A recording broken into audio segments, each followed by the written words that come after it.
राज्यातल्या सर्व शिक्षक शिक्षकेतर कर्मचारी आणि इतर सर्व कर्मचाऱ्यांना जुनी पेन्शन लागू करण्यात यावी याची मागणी गेल्या अनेक वर्षांपासून आपल्या राज्यामध्ये आहे।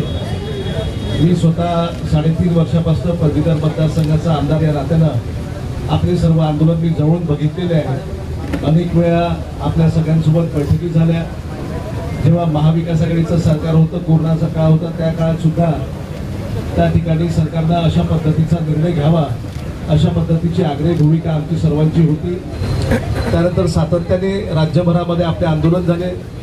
स्वतः आमचे प्रांताध्यक्ष आणि आमच्या सर्वांचे नेते आदरणीय नानाभाऊ पटोले साहेब हे सुरुवातीला त्यांनी आपल्या सर्व आंदोलनामध्ये भाग घेतला। नागपूरमध्ये सुद्धा 2 वर्षापूर्वी हिवाळी अधिवेशनाच्या माध्यमातून आपल्या संघटनेच्या वतीनं जुनी पेन्शन लागू करण्यात यावी याकरता मोठा मोर्चा काढण्यात आला। त्या मोर्चामध्ये सुद्धा स्वतः नानाभाऊ उपस्थित झाले होते। त्यानंतर सातत्याने विधिमंडळामध्ये विधानसभा असेल किंवा विधान परिषद असेल, काँग्रेस पक्षाच्या आणि महाविकास आघाडीच्या सर्व आमदारांनी अनेक वेळा ही मागणी उचलून धरली गेली नाही आणि म्हणून आपल्या संघटनेच्या वतीनं अजूनही राज्यभरामध्ये वेगवेगळ्या पद्धतीचे आंदोलन सुरू आहे। आपल्या संघटनेने जो निर्णय घेतला की अनेकांना न मागता सुद्धा आपण अनेक प्रकारच्या योजना या लोकांना दिल्या, परंतु सातत्याने जवळजवळ 20 वर्षापासून 1 नोव्हेंबर 2005 पासून ही जी नवीन पेन्शन योजना लागू झाली, सुरुवातीला DCPS होती, नंतर मग NPS होती आणि आता केंद्र सरकारनं एक वेगळ्या पद्धतीचं पेन्शन यासमोर आणलेलं आहे। परंतु या जुनी पेन्शन संदर्भामध्ये हे सरकार बोलायला तयार नाही। म्हणून आपल्या संघटनेच्या वतीनं गांधी जयंतीच्या दिवशी वर्धा एक गांधीजींचा जिल्हा मानला जातो, विनोबांचा जिल्हा मानला जातो आणि म्हणून बाबासाहेबांच्या पुतळ्यासमोर आपल्या संघटनेच्या वतीनं या ठिकाणी आमरण उपोषण करण्याची सुरुवात आपण केली। नानाभाऊंनी मला पत्र दिलं आहे, त्यांनी लेखी स्वरूपामध्ये या पत्रामध्ये उल्लेख आहे, आपण म्हणाल तर या ठिकाणी मी ते वाचून दाखवतो। नानाभाऊ येऊ शकले नाही कारण राहुलजींचा कार्यक्रम कोल्हापूर येथे होता। काल सकाळी नानाभाऊ काल दुपारी गोंदियाच्या माध्यमातून गोंदियाच्या एअरपोर्टवरून ते कोल्हापूरला गेले, परंतु त्या ठिकाणी तांत्रिक बिघाड विमानामध्ये आल्यामुळे काल राहुलजी त्या ठिकाणी पोहोचू शकले नाही, परंतु नानाभाऊ त्या ठिकाणी पोहोचून गेले होते आणि आज राहुलजींचा त्या ठिकाणी कार्यक्रम झाला।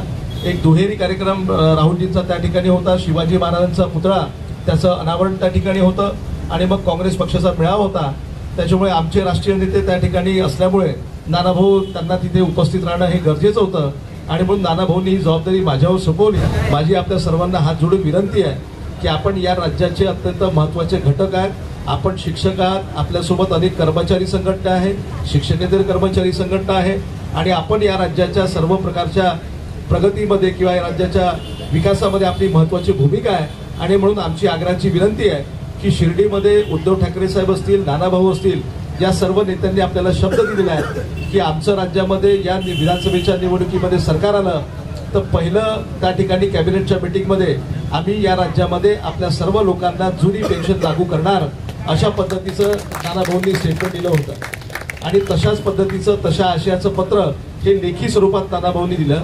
याच्यामध्ये हा सुद्धा उल्लेख आहे की आमच्या पक्षाचा आणि महाविकास आघाडीचा या राज्याच्या विधानसभेच्या निवडणुकीच्या अनुषंगाने जो जाहीरनामा प्रसिद्ध होणार आहे त्याच्यामध्ये प्रमुख मागणीमध्ये या राज्यामध्ये 1 नोव्हेंबर 2005च्या पूर्वीचे जे त्या ठिकाणी होते शिक्षक म्हणून लागले होते त्या सर्वांना आणि नंतरच्याही लोकांना आपल्या राज्यामध्ये पूर्ववत आम्ही जुनी पेन्शन लागू करू आणि तशा पद्धतीचा मागणीचा उल्लेख त्या जाहीरनाम्यामध्ये करू असा स्पष्ट उल्लेख आहे।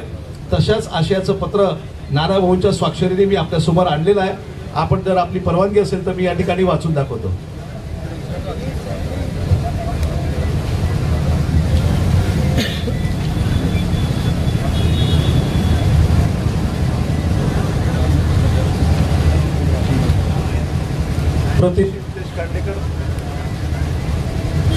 महाराष्ट्र राज्य जुनी पेन्शन संघटना राज्यातील दिनांक 1 नोव्हेंबर 2000 रोजी व नंतर नियुक्त कर्मचाऱ्यांना नागरी सेवा नियम 1982 व 84 अंतर्गत जुनी पेन्शन योजना पूर्ववत लागू करण्याच्या मागणीसाठी आपण महात्मा गांधी यांच्या जयंती दिनांक 2 ऑक्टोबर 2024 पासून वर्धा येथे आपण आपल्या सहकाऱ्यांसमोर आमरण उपोषण करीत आहात। आपल्या न्याय मागण्यांसाठी राज्यातील कर्मचाऱ्यांना आमरण उपोषण करावे लागत आहे हे अत्यंत खेदजनक आहे।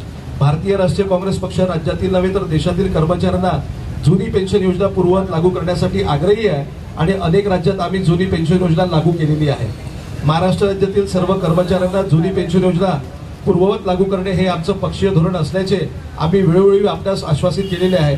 तसेच नुकत्याच आपल्या संघटनेच्या शिर्डी येथे झालेल्या पेन्शन राज्य अधिवेशनात मी स्वतः उपस्थित राहून आमचे सरकार आल्यास पहिल्याच कॅबिनेटमध्ये जुनी पेन्शन पूर्ववत लागू करण्याचे जाहीर केलेले आहे।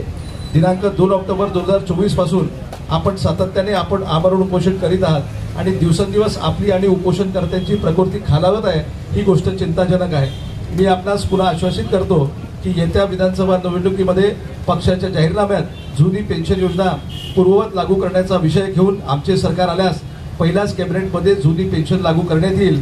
त्यामुळे आपण आपली तब्येतीची काळजी घेऊन आमरण उपोषण थांबवावे अशी आमची विनंती आहे। हे नानाभाऊंचं पत्र त्यांच्या लेटरहेडवर या ठिकाणी आलेलं आहे। म्हणून माझी वितेश खांडेकरजी, आशुतोष चौधरीजी, आपल्या सर्व संघटनेचे पदाधिकारी, सर्व उपोषणकर्ते आणि सर्व बांधवांना भगिनींना माझी हात जोडून नम्र विनंती आहे की आमचे सर्वोच्च नेते, या राज्यातले पक्षाचे आमचे अध्यक्ष आदरणीय नानाभाऊ यांनी जाहीरपणे लेखी स्वरूपात आपल्याला दिलेलं आश्वासन हे निश्चितपणाने येणाऱ्या काळामध्ये आम्ही पूर्ण करू।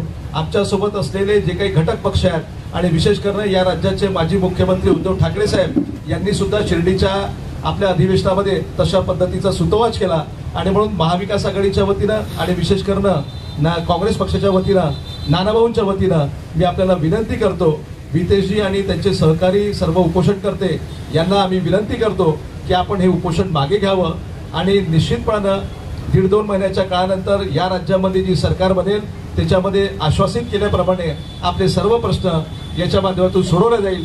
तेव्हा पुन्हा एकदा आपल्याला विनंती करतो की आपण यावर विचार करावा आणि आमच्या विनंतीला मान देऊन आपण हे उपोषण मागे घ्यावं अशी विनंती करतो। धन्यवाद। आपली पुढील काय भूमिका ठेवणार आहे हे सर्वांना आपल्या पेन्शनशीलदारांना सांगावं, तसंच याबाबत आपली भूमिका सुद्धा सर्व समक्ष ठेवावी ही आपणास विनंती करतो।